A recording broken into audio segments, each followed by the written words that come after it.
all the games I used to play in my younger, wilder days. The game of clubs and tees, it never crossed my mind. But after some discussion with my closest, dearest friends, I decided that I'd give it one good try.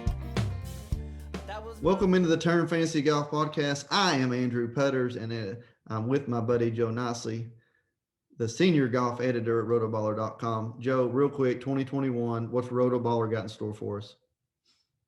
Yeah, man, we feel like we got a ton of great content over there at Rotoballer.com. Have an amazing PGA Premium Package. My guy Spencer Agar is doing showdown slates now, which is amazing. Does a wonderful betting article. Josh Bennett does a really in-depth course breakdown every week. You can catch my Core 4 over there, as well as a PGA DFS research station, which has everything. So head over there now. Use promo code NICE, N-I-C-E, $69. We'll get you through the Tour Championship. It's only works out to a couple bucks a week. You can't beat it. So we hope you'll check it out. Yeah, I use Rotoballer every week for all my research. And like I said, Rotoballer.com, number one place to go on the internet for all your daily fantasy needs. Last week, Joe, the Amex, American Express, this show, for the most part, could not be more wrong. 90% wrong probably last week. 90% wrong. However, but there was one that was right, Andrew. If the one glaring moment, if we just one shouting moment, it's like the Final Four. You'd have put 10% of your chips in on that guarantee I threw out there. Now I will say this: I personally, Andrew Putters, walked back on my roundtable, on the roundtable stuff we put out. No Mickelson. We can't go with Mickelson. I did a little bit more research. The dude's over the hill. We can't do Mickelson anymore. But top 10 or top 20 guaranteed, Francisco Molinari was so much of a lock. It was ridiculous. Money, man. Money.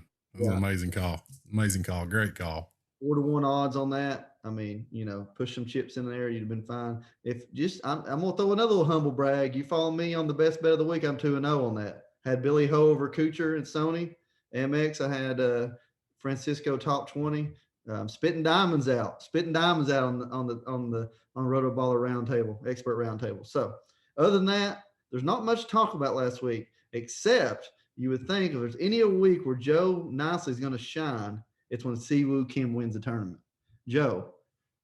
And Pat Cantlay second. Are you kidding me? Those are two of your guys. However, Sam Burns did not fail to disappoint. Wow.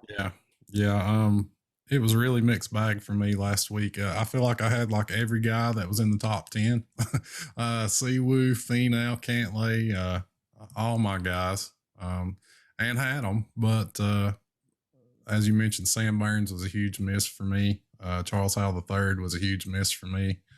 The guys, Sepp Straka was a big miss for me. So it was feast or famine last week, Andrew. I feel like I had a lot of 4 and 5 out of 6 lineups, and the guys that were in there were fighting to win the tournament. But it's just tough, man. Tough to make any headway when you don't get that 6 out of 6. Yeah, I see here. Finau fourth. We're always been on Answer. We really weren't last week just because of his history.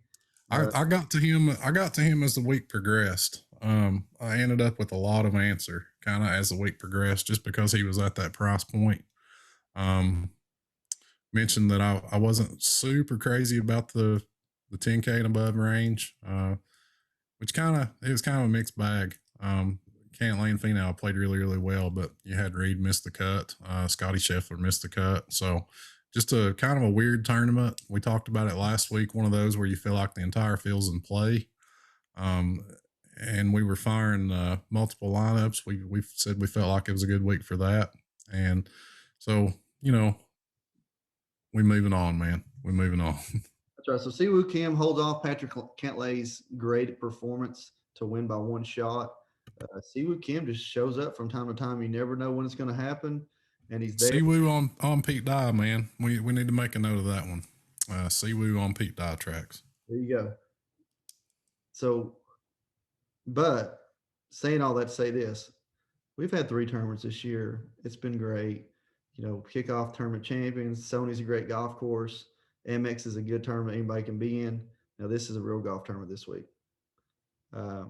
Big boy time this week, Andrew.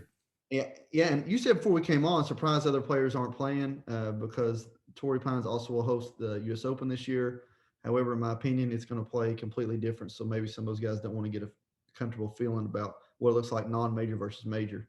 Now, saying that, the field is still by far, I will say, easily the best field so far this year, even though the top two guys aren't playing, or three, if you count Chambly or DeChambeau in there, DeChambeau in there.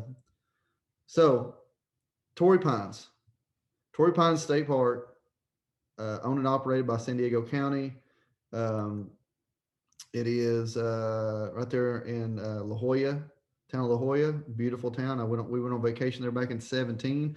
I played the South Course, which 3 of the 4 rounds we played on. South Course, the whole thing was designed by William F. Bell back in 57. So it's been around for a while. Redesigned in 01, the South Course redesigned by Reese Jones. Excuse me, I lost my train of thought. Reese Jones in 01, 16, the North Course was redesigned by Tom Weiskopf, 2 great designers. Weiskopf's got a great eye for golf courses as well. South Course is going to play around 7,700 yards. North Course is going to be the course where they can go out there and get it early. It's going to be around 7,000 or 7,200, excuse me. South Course is mainly Poana greens. North Course got some Poana mixed with mint. So, saying all that, say this is where the big boys come to play. A lot of big boy drivers of the ball have won this tournament. A lot of big boy drivers of the ball have played well at this tournament. This is a big boy driver style tournament. However, we've still seen guys like Ryan Palmer, Brent Snedeker's won twice here, KJ Choi back in the day, several top 5s. Like I said, Ryan Palmer, several top 5s. But for the most part, you're still going to need to lean towards the guys that hit the ball well and long, iron players. It's always the guy that has the best maybe strokes gain approach is going to succeed in this tournament over anything else. And saying that to say this, let's start with the golf course, Joe, perspective on it. Yeah, man, you kind of touched it. It's very long, very difficult. You're talking about a golf course over 7,700 yards. That's stretched out there, man. I think in Josh Bennett's article this week, he said between the North and the South courses, you got 5 of the top 65 toughest holes on the PGA Tour schedule this week. So it's going to be very difficult, very long. POA greens, which aren't for everyone, tricky. So we're looking for distance, ball strikers, good POA putters. That's kind of what I'm leading off with this week and going to go from there. You can dig into some course history. Like you said, there's a couple names that we'll touch on that have really good course history here, even though it might not seem like a great fit on paper. And I think that kind of circles back around to POA putting. POA is just tough for a lot of these guys, man. So I definitely want to look for someone that's comfortable on POA. It's going to be a really fun golf tournament. Like you said, it feels like we're going now. This always feels substantial. It feels real, maybe even more so this year because the U.S. Open is going to be held here this year. But really excited to dive in, man. Yeah, me too. Let's get right into the field. Let's start at the top. We got some world class here. John Rahm, Rory McIlroy, Finau, Xander, P. Reed, 10K and above. Let's go ahead and throw English in there at 9,800. I feel like he can fit into this statistically. So, where are you going from here? Or I can break down first. There's one name that, I feel like Tony should play well here. I don't know if he ever has. I hadn't even looked at tournament or course history yet. Played excellent here. Has 3 top 6 finishes in his last 4 starts here, Andrew. He's a beast on this course. So you got that but diving in at 10K and above with him, if he doesn't finish top 5, you're probably losing out. And we know for a fact he's going to do everything he possibly can to lose the tournament down the stretch. Can he win? That is the question. I mean, it's almost like mind-blowing what the guy can do from 3-foot putt whenever it's seemingly pressureless. I won't say pressureless, But 10th hole, 9th hole, 3 foot away for birdie. It's just like, let's just go ahead and clean this up and go on. Instead, it turns into a bogey. We're walking away, holding our head. What's going on? Finishes what, 3 shots out then? I don't know. Yeah, I had a tremendous chance to win last week, man. I watched a lot of it, not all of it because football was on, so I was kind of going back and forth. But man, it's kind of the same old story. Tony jumps out there. He had the lead. I don't know if he had the sole lead or a share, but he was at 20 under early, looking really good, and gets to the back nine, man, and gets to I think the 11th, a par five, and goes for it in two with the driving iron, just dead hooks it, not even close left. OB makes a bogey, and his tournament's over right there. So you got Tony Finau with the chance to win. Plays the two back nine par fives and one over par. On paper he didn't play horribly, shot 68, but the tournament's over right there for him. So it's just one of those things. You know how I feel about Tony, man. I love him. He's a rock solid DFS play, but you just have to wonder when that win's coming. You feel like if it's going to come, it's going to be on a golf course like this one, though. Like I said, he's got the 3 finishes inside the top 6 in his last 4 starts in the Farmers. We love him on long golf courses. We love him on hard golf courses. So, the question is, do you want to pay 10-7 for a T6? That's what it kind of comes down to. Would you rather go up to Rahm or Rory, who you feel like have more win equity? Certainly Las Vegas feels that way with the odds they've got those guys at this week. And that's probably where I'm going to get my exposure is in DFS rather than trying to bet them at like 6-1, 7-1, 8-1. Rahm's been a beast here, man. Got a win, top 5 and a runner up in his last 4 starts here. We kind of went through the thing last week where he went to the soccer match, had to withdraw from the Amex. He's going to be able to play this week. And it's going to be his first time teeing it up since the Century. Does have the new equipment. That's a slight concern. But Rahm's an excellent play. And then you can go down to Rory, who's played here twice and has a T5 and a T3 in those 2 starts over the last 2 years. Has started to look more like himself, looked good in Abu Dhabi last week. Kind of failed to get going on Sunday, which is kind of a recurring theme with Rory a little bit, but you feel like he's heading in the right direction. You feel like maybe he's getting a little bit of that mojo back before COVID. So yeah, man, you can't go wrong here at the top of the board with either of those 2, really either of those 3. Xander has been surprisingly bad here, Andrew. Last 5 starts here, and he's from this area. Last 5 starts here, he's got 4 missed cuts with just 1 T25 on this golf course. So we love Xander. We love him on hard courses. Everything lines up great for him to play here. But it's just been one of those puzzlingly bad course histories when we kind of look at it. Any thoughts on those guys, man? From the outside looking in, I'm taking Xander here every time. You bring up course history, though, and it really scares me off of it. I mean, consistently playing well on hard courses, he's going to be our guy. However, like you said, 4 cuts out of the last 5, and nothing makes sense about that, right? Scott Stallings last week on the show brought up something interesting to me that Quail Hollow sets up great to his eye, but he can't break 75 there for some reason. This might be a thing for Xander too. I don't know that, but that's just thing. I mean, really grasping at straws. I'm thinking about playing some people aren't going to play. I'm going to play. I'm thinking like Rory would be the pick here. I've never been not that I'm not a John Rahm believer because I know he's got a lot of game. It's just, I don't know. I don't know. I've always been leaned to fading him over playing him. I don't know why. Maybe not whenever he's a rookie, but he's shown, man, he plays well here, and when he gets on a roll, he's pretty hard to stop. So, but I love Rory on this golf course. It makes sense. You get on a roll on this golf course with your irons. I mean, you can still shoot a low number on a really hard course, and he's proved that over and over again here. Really, Hunter English also, or Hunter English, Harrison English kind of, I've called him Harry English. I've called him Hunter English. Harrison English also kind of sticks out just where his game's been recently in recent form. So I think if I'm pulling a name out of a hat here, Tony scares me with his putting woes on last day. P. Reed hasn't showed us anything this year yet, which probably means he'll win this tournament by 5 shots. So, and Xander scares me. So, I mean, if I'm pulling something out of a hat here, it's a Rory McIlroy, and not even sure if I'm going to do that. Moving on. This is very interesting. The next group. Let's say, let's just go.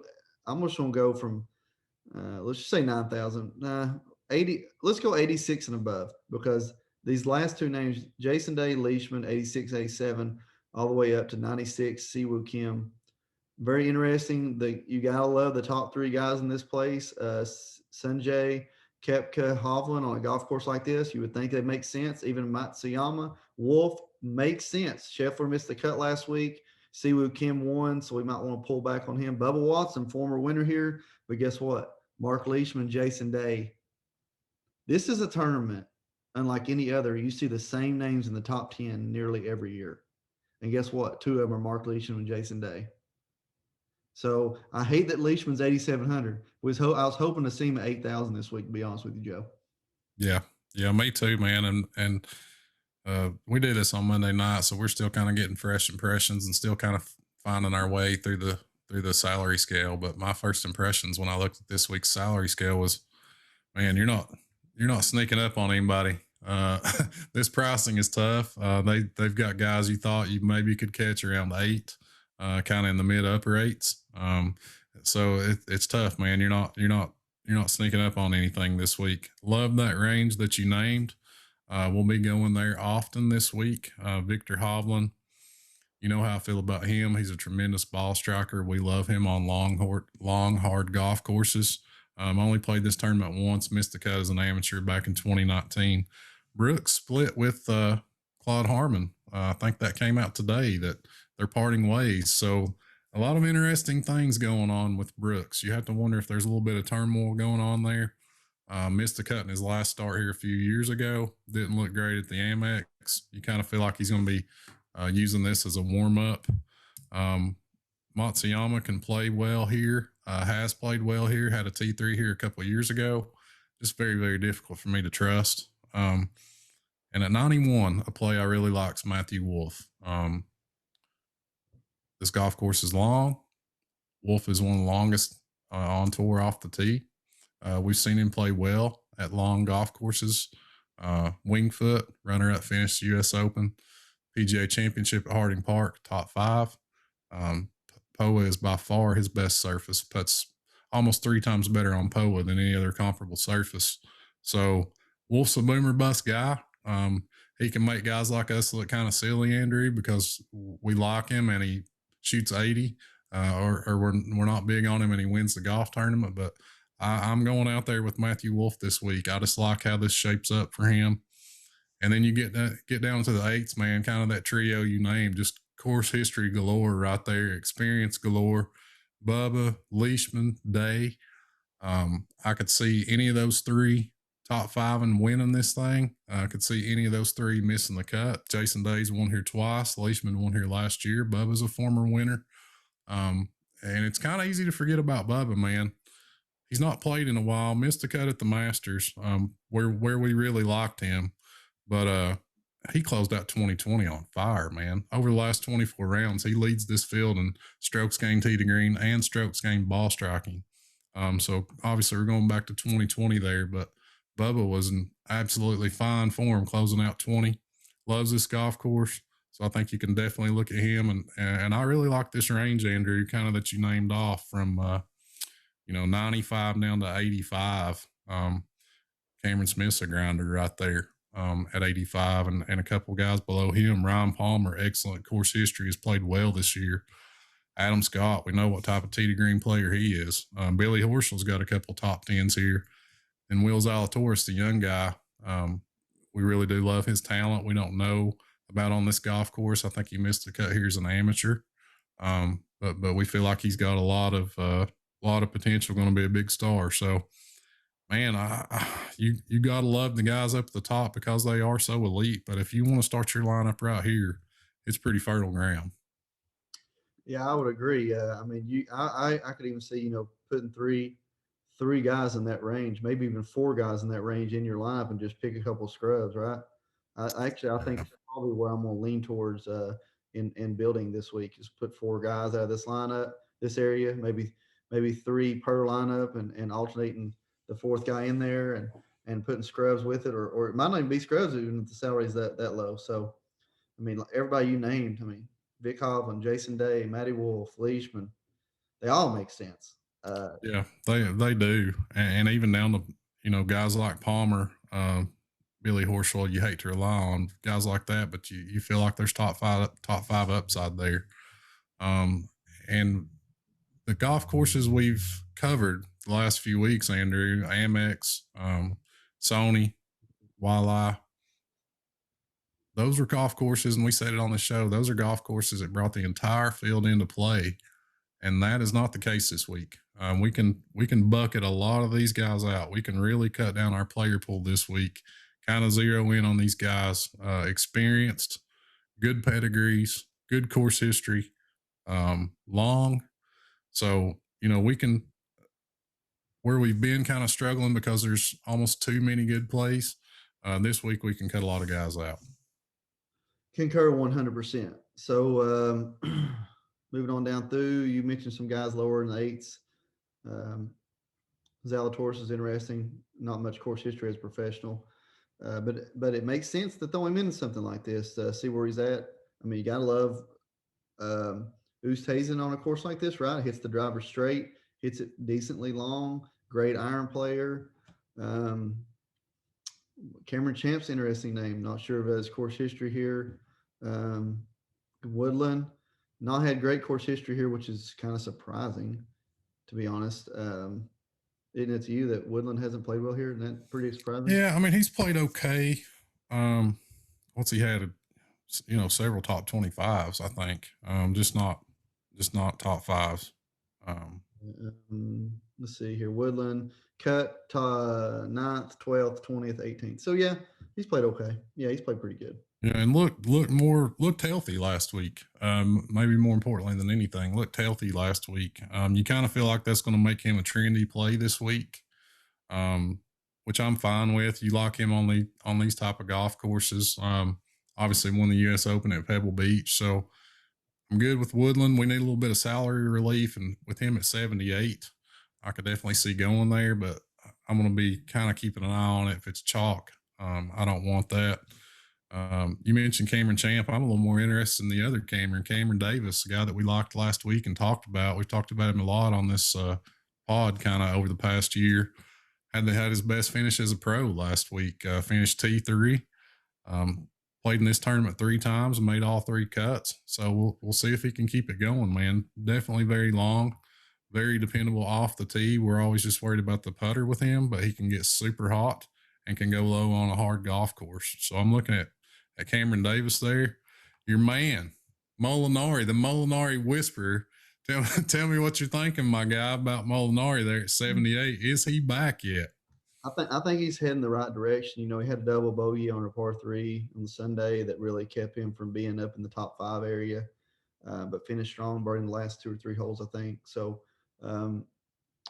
this golf course really doesn't play to his strengths, though. Maybe if it was U.S. Open conditions, we could say that. But even though, I mean, he literally, this guy, hits it right down the middle, hits it on the green, putts great chipper of the ball, very quiet, like a quiet giant, if you could say that, on the golf course as far as the scorecard says. So but to me, this golf course really doesn't make sense to him. Somebody down in the 7s that does make a little bit of sense with some decent course history that nobody's really talked about over the last couple of years. There's 2 guys there's 3 that kind of stick out in this range that I'll be looking at. Number 1 is Kokrak, 7,700. My concern there is he seems to thrive on shorter courses where hitting the ball well matters than longer courses, even though he bombs the ball, which really doesn't make sense to me. Like a Pete Dye course where you got to hit it in the fairway and on the green. He seems to play well there, but he hits the ball straight and very accurately. Another one with great course history. We're going to go back to the bank this week. We're going to go back to the well on him this week again. Charlie Howe III. It hurts just to hear his name, man. I don't like to say it because we both rely on him, but I mean, It hurts just to hear his name. I could see him shooting 3 straight 69s or 4 straight 69s and finishing third and never even being in contention. So, Yeah.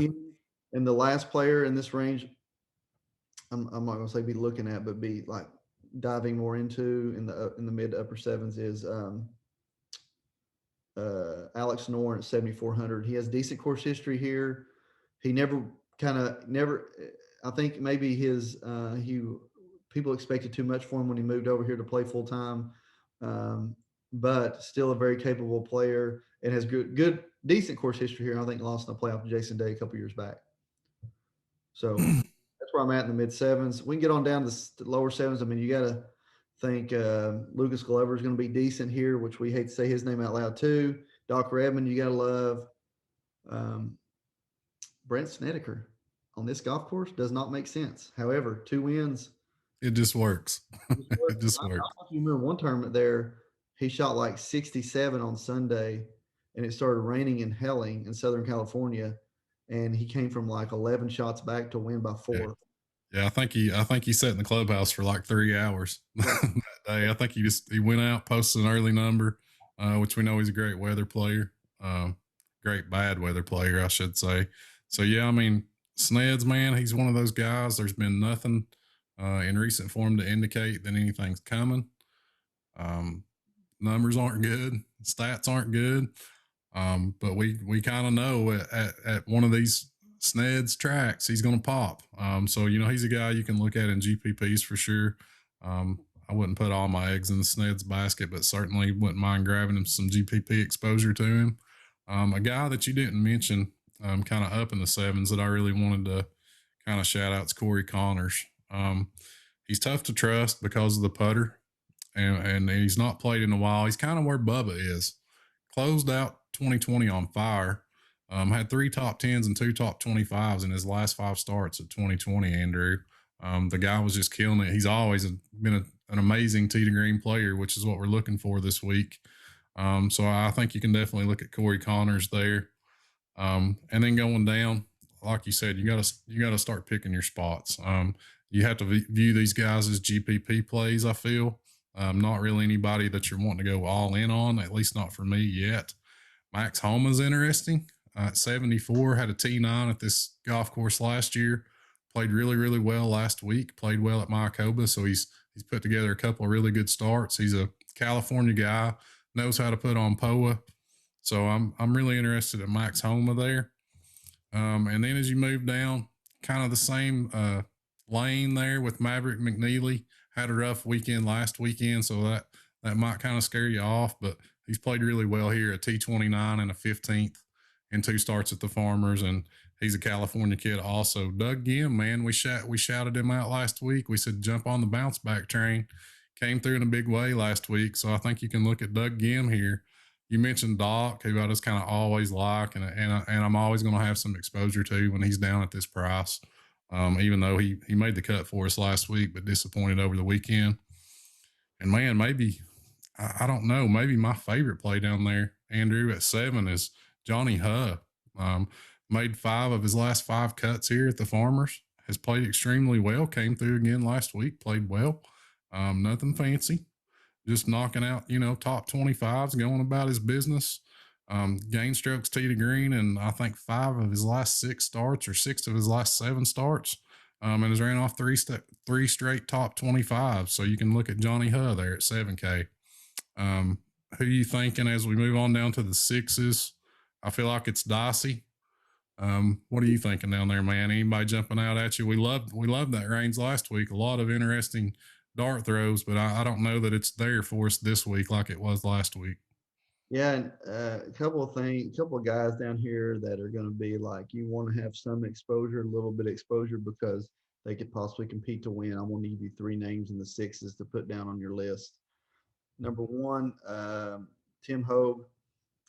He'll miss the cut or finish around the top 15. However, you're getting him for 6,900. Same sentence, guy who's had great success here at 6,900, who is not very likable much. Don't say it. Don't say it. And that's JB Holmes. I knew it was coming. I mean, just competed here. This golf course sets up perfect for his game. Bombs it off the tee, hits his irons good, and he's actually a pretty good grinder, even though he puts streaky. Last 5 times, he's had the top 6, tied for 6th or 4th, and a tie for 16th. So, would not surprise me if he missed the cut or finished 15th again. And of course, we're always going to shout out this guy on our show, and especially me. I'm going to shout him out a lot whenever iron play is important, because that is his specialty. 6,600 Scott Stallings has a first here in 14, lost in a playoff in 15, I believe. Yeah, our boy Scott. Our boy Scott. You can check out Andrew talking with him on our YouTube channel, on Spotify, on Apple Podcast. Andrew sat down with Scott Stallings earlier this week. You can check that out now. Friend of the show, and we appreciate him doing that. But he's been excellent here, like you said, got a win and a runner up. Kind of talked about putting on POA in that interview that you did with him, Andrew. So we hope people check that out. But yeah, I knew you were going to say JB and up there, and you kind of got to kind of in that Snedeker lane. No form, not much activity. Stats don't look great. The course history is very good. So you can kind of throw him in that Sneds bucket of just a dart throw with amazing course history. One guy I do have circled down here. We kind of talked about him last week as at the Amex that wasn't a course where we wanted to target him, but I feel like this one is, and that's Patrick Rogers at 6,800. We've talked about him on here before, and kind of the couple of boxes I'm always looking for Patrick Rogers is the course long with par 5s? Check on that. He's very long off the tee. Is it POA greens? Check on that. Kind of a mixed bag here. He's missed 3 of his last 5 cuts in the Farmers, but when he's made the cut, Andrew, T4 in 2017, T9 last year. I just really love the upside, man. You could be flirting with a missed cut, but at this price, we're not really concerned about that. We're looking for upside. So Patrick Rogers down here, man, I think's a guy you can definitely give a long look to. I don't disagree with that. Course history has either been top 5 or top 10 or miscut, though. So you got to throw that in the bag of tricks. It's being down the 6s. Another guy you might want to put a feather in, just because home course, Pat Perez. He grew up here. His dad is the starter here on the first tee, which is pretty neat. There's another guy that has played well here in the past. I don't know if he's in the field. Is Michael Kim playing this week? Grew up on this golf course. I don't think so. Say he snuck up there one time and finished like. Yeah, he is. He's 6K. The Stone Man. Yeah, so you want to throw him in there? I won't say it's for one. Like I think he finished like 5th here one year, maybe, but since then he's like missed he was like a can't miss out of college, and all of a sudden missed like 18 cuts in a row. So I don't know how many it's been, but yeah, I mean you got to throw his name in there into consideration. He could show up and finish 10th. Who knows at 6K? I mean, another name that we hate to say on this podcast, but I'm gonna throw it out there. If the guy can like have 34 putts around, man, he can finish 20th in this tournament, and that's Will Gordon, 6,300. We're always gonna bring him out, and he's in the 6s. T21 here last year, Andrew. Right, that's right. And I will come back to one more thing on Scott last week. Okay, so I think the leader was like 10 under after 2 rounds. 4 under was the cut line. Scott missed the cut by 1 shot. He had a double bogey on a hole. Maybe it hit it in the bone. I don't know, hit it in the water or something. But anyway, if you look at his stat line though, he lost almost a stroke putting. He was top 10 everywhere else. So I feel like he just there's at some moment he's gonna blow up and he's gonna win a tournament this year. I definitely feel that. The way his mind's working, the way his mindset is, he's gonna show up and win a tournament this year. And he's gonna be in the 6,000s until that happens. So that, and this golf course will say, like we did, course history, 1 year, second loss in a playoff here. So that's all I got to say about that. We're going to finish up the podcast with our heart play of the week. Joe, where's your heart at this week? Man, there's a lot of guys. I wish I could just spread the love around, Andrew. Matty Wolf, 9,100. Like I said, he can make us look really stupid or make us look really smart. So there's definitely some volatility there, but I like him just because of his length and because of the POA. In the sevens, I'm going Corey Connors. I like how he finished out 2020. You can also look at Max Homa, and then Patrick Rogers down the 6. I'm gonna hit you a little bit in every price range this week, guys. I got you. My heart play of the week. I want to throw out 2 names here. I think we're going to have a multiple winner here again this year. It's going to be crazy enough without me even say this out loud. I'm feeling like the Jason Day, Mark Leishman. I like those 2 players the most. One of them is going to be right there coming down the stretch to win. So it wouldn't hurt to throw a few chips on them to win it all. And secondly, Bubba right there too, man. That's a cool little range. It wouldn't surprise me. So I'm going to Yeah, throw me neither. those 2 out as far as winning the tournament. Darren Reese, if you're listening out there, you post a top 40 play of the week every week. I like what Joe said. Look up Johnny Howe. Look at the odds. I'm sure you're going to get a decent price on the top 40 there. Almost a guarantee with that top 40 play, I feel. Yeah, that's where I'm at this week on the heart. Last week's heart play came through.